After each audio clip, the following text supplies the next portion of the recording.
बिस्मिल्लाहिर्रहमानिर्रहीम। आज का जो हमारा टॉपिक है स्टूडेंट्स वो है रेस्पायरेशन। रेस्पायरेशन सबसे पहले इसकी डेफिनेशन करते हैं। रेस्पायरेशन कहते किसे हैं? उर्दू में सुन लीजिए। रेस्पायरेशन एक ऐसा अमल है कि जिसमें ऑक्सीडेशन रिडक्शन रिएक्शंस के ज़रिए कार्बन हाइड्रोजन बॉन्ड्स जो खुराक में मौजूद होते हैं उन्हें तोड़ा जाता है। इन बॉन्ड्स की ब्रेक डाउन के नतीजे में जो एनर्जी हासिल होती है उसे एटीपी में कन्वर्ट किया जाता है। अब डेफिनेशन कुछ इस तरह से करेंगे। Respiration is the process in which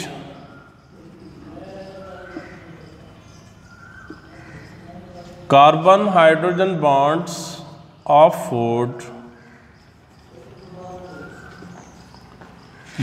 of food particularly glucose are broken down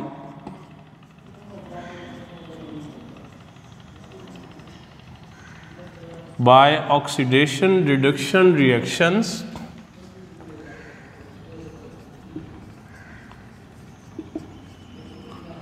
oxidation reduction reactions. The energy thus obtained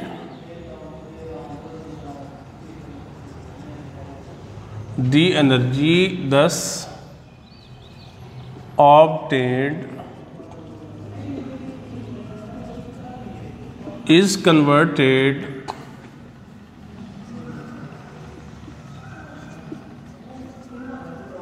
into ATP। Respiration और बर्निंग, या आपने छोटी क्लासेस में पढ़ा है, इसे कंपेयर किया जा सकता है। बर्निंग में एक फ्यूल होता है, वो वुड हो सकती है, वो कोल हो सकता है, वो पेट्रोल डीजल वगैरह भी हो सकते हैं। ऑक्सीजन की मौजूदगी में उन्हें जलाया जाता है, उसके नतीजे में एनर्जी हासिल होती है, लाइट की सूरत में, हीट की शक्ल में एनर्जी हासिल होती है। इसी तरह लिविंग ऑर्गेनिजम्स के बॉडी में और जो मल्टी सेलुलर ऑर्गेनिजम्स हैं उनके हर एक सेल में रेस्पिरेशन का अमल होता है। ये एनर्जी यील्डिंग प्रोसेस है। एनर्जी रेस्पिरेशन के नतीजे में हासिल होती है। तो इस रेस्पिरेशन में जो फ्यूल है वो फूड है। पर्टिकुलरली जो फ्यूल होता है वो ग्लूकोज के फॉर्म में होता है। इसकी ब्रेक डाउन होती है कार्बन हाइड्रोजन बॉन्ड्स।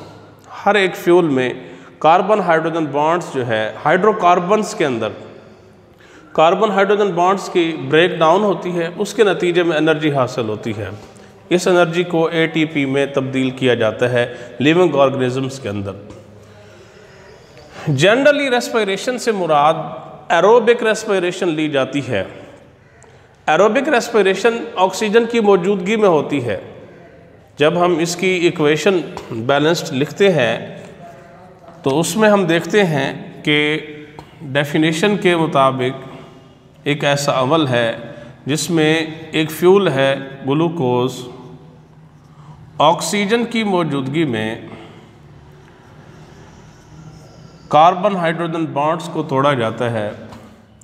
जो प्रोडक्ट हासिल होते हैं कार्बन डाइऑक्साइड और पानी है, और साथ ही एनर्जी हासिल होती है जिसे एटीपी में कन्वर्ट किया जाता है। अब यहाँ हम देखते हैं कि ग्लूकोज की ऑक्सीडेशन होती है, हाइड्रोजन रिलीज हो जाती है। इस ऑक्सीडेशन के नतीजे में कार्बन डाइऑक्साइड पैदा होती है। तो हम यूँ कह सकते हैं during respiration food is oxidized to carbon dioxide, while during respiration oxygen is reduced to water। ये रिडक्शन का अमल है कि जिसमें ऑक्सीजन हाइड्रोजन गेन करती है। इस गेने के नतीजे में पानी हासिल होता है। तो ये एक रिडॉक्स रिएक्शन है जिसमें ऑक्सीडेशन और रिडक्शन दोनों बैक वक्त वकू पजीर हो रहे होते हैं। रेस्पिरेशन की बेसिक दो टाइप्स हैं, एरोबिक और anaerobic respiration, aerobic and anaerobic respiration.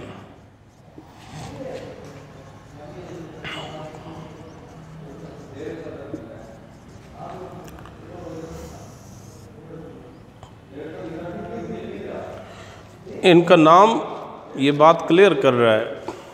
Aerobic respiration, the respiration that occurs in the presence of oxygen. Anaerobic respiration, the cellular respiration that occurs in the absence of oxygen. Aerobic respiration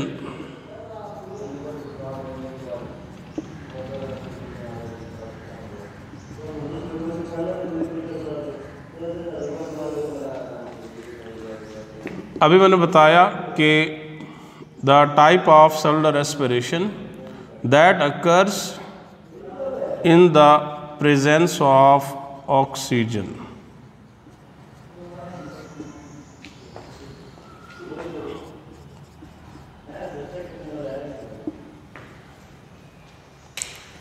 aerobic respiration में carbon hydrogen bonds जो हैं ये completely इनकी break down हो जाती है और उसके नतीजे में ज़्यादा से ज़्यादा एनर्जी हासिल होती है। तो डेफिनेशन कुछ इस तरह से भी एरोबिक रेस्पिरेशन की कर सकते हैं। The type of cellular respiration in which the complete oxidation and reduction of glucose occurs as a result of which maximum energy is produced. यूँ भी कह सकते हैं इसे। ये जो मंदरजा वाला इक्वेशन दी गई है ये रेस्पिरेशन की, ये एरोबिक रेस्पिरेशन है। एरोबिक रेस्पिरेशन में जो पहला स्टेप है उसमें ग्लूकोज ऑक्सीजन की गैर मौजूदगी में इसकी ब्रेक डाउन होती है। उसके नतीजे में पायरोविक एसिड के 2 मॉलिक्यूल हासिल होते हैं। जब एक मॉलिक्यूल जो कि 6 कार्बन कंपाउंड है ग्लूकोज, इसकी ब्रेक डाउन होती है तो 2 पायरोविक एसिड जो है वो हासिल होते हैं और पायरोविक एसिड जो है ये 3 कार्बन कंपाउंड है। जो सेकंड स्टेप है उसमें पायरोविक एसिड इसकी कम्प्लीटली ऑक्सीडेशन हो जाती है पायरोविक एसिड की। उसके नतीजे में कार्बन डाइऑक्साइड और पानी हासिल होते हैं। यहाँ भी एनर्जी की कुछ मिकदार हासिल होती है, यहाँ भी मैक्सिमम एनर्जी जो है वो हासिल होती है जिसे एटीपी में कन्वर्ट किया जाता है। एनारोबिक रेस्पिरेशन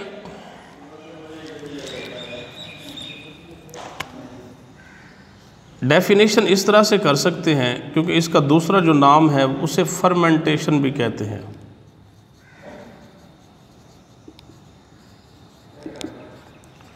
डेफिनेशन इस तरह से करेंगे, the type of cellular respiration in which there is incomplete oxidation and reduction of glucose, as a result of which glucose is converted into pyruvic acid. In the second step, pyruvic acid is either converted into ethyl alcohol and carbon dioxide, or pyruvic acid is converted into lactic acid. Definition Urdu में सुन लीजिए। Anaerobic respiration एक ऐसा अमल है कि जिसमें oxygen की गैर मौजूदगी में ग्लूकोज की नामुकम्मल ऑक्सीडेशन होती है जिसके नतीजे में या तो लैक्टिक एसिड हासिल होता है या ethyl alcohol plus carbon dioxide हासिल होते हैं। एनारोबिक रेस्पिरेशन और एरोबिक रेस्पिरेशन का जो फर्स्ट स्टेप है ये कॉमन है, ग्लूकोज पायरोबिक एसिड में कन्वर्ट हो जाता है। जो सेकंड स्टेप है एनारोबिक रेस्पिरेशन में, तो मैंने आपको बताया कि anaerobic respiration occurs in the absence of oxygen.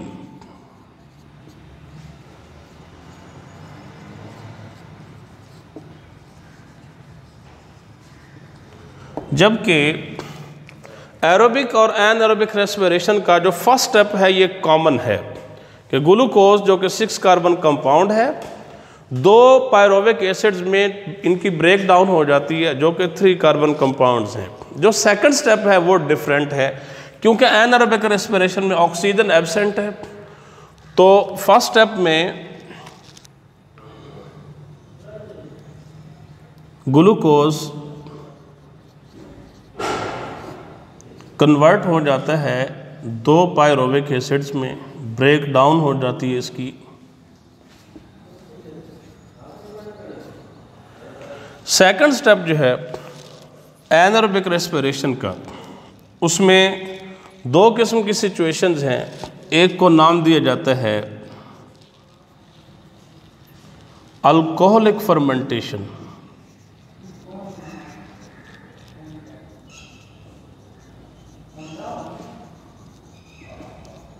Alcoholic fermentation, क्योंकि आपको मैंने बताया एनारोबिक रेस्पिरेशन को फर्मेंटेशन का नाम भी दिया जाता है।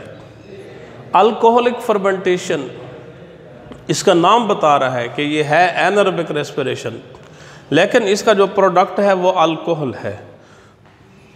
ये मशरूबात की सनद में बेवरेज इंडस्ट्री के अंदर अल्कोहलिक फर्मेंटेशन का अमल जो है ये इस्तेमाल किया जाता है कि जिसमें पायरोविक एसिड की ब्रेक डाउन होती है और उसके नतीजे में इथाइल अल्कोहल और कार्बन डाइऑक्साइड हासिल होते हैं। पायरोविक एसिड, इसकी ऑक्सीडेशन हो जाती है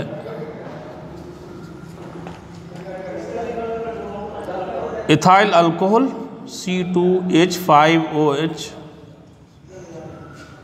और साथ ही कार्बन डाइऑक्साइड हासिल होती है। अल्कोहलिक फर्मेंटेशन का अमल यीस्ट में होता है कि जिसमें यीस्ट जो है वो पायरोविक एसिड की ऑक्सीडेशन करता है। यीस्ट एक यूनिसेलुलर फंगस है, ऑर्गेनिज्म है। ये पायरोविक एसिड को इथाइल अल्कोहल में तब्दील कर देता है। इसका जो दूसरा स्टेप है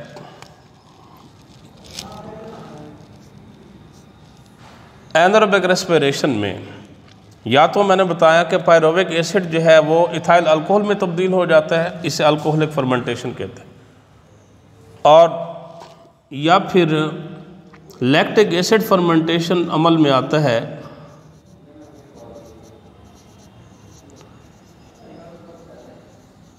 लैक्टिक एसिड फर्मेंटेशन, ये लैक्टिक एसिड फर्मेंटेशन का जो अमल है ये ह्यूमन और दीगर एनिमल्स के अंदर जो एक्सट्रीम फिजिकल एक्टिविटीज़ करते हैं तो उस दौरान एनारोबिक रेस्पिरेशन होती है मसल्स में, जिसके नतीजे में लैक्टिक एसिड जो है वो जमा हो जाता है और मसल्स में पेन भी होता है।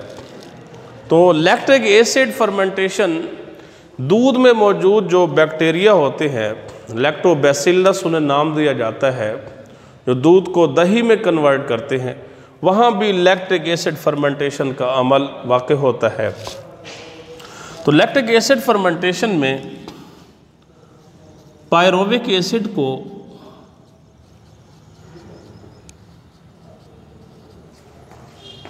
लैक्टिक एसिड में कन्वर्ट किया जाता है।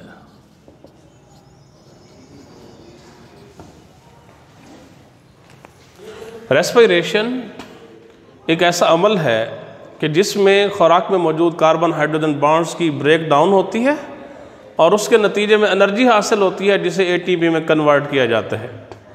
ये एरोबिक रेस्पिरेशन की इक्वेशन है कि जिसमें फूड ऑक्सीडेशन होकर कार्बन डाइऑक्साइड में कन्वर्ट हो जाती है, ऑक्सीजन की रिडक्शन होती है तो पानी हासिल होता है। रेस्पिरेशन की 2 टाइप्स हैं, aerobic and anaerobic respiration. Aerobic respiration oxygen की मौजूदगी में होती है। फर्स्ट स्टेप में ग्लूकोज को पायरोविक एसिड में कन्वर्ट किया जाता है। सेकंड स्टेप में पायरोविक एसिड की कम्प्लीटली ऑक्सीडेशन होती है जिसके नतीजे में कार्बन डाइऑक्साइड और पानी हासिल होते हैं। एनारोबिक रेस्पिरेशन ऑक्सीजन की गैर मौजूदगी में होता है। फर्स्ट स्टेप जो है एरोबिक और एनारोबिक का कॉमन है।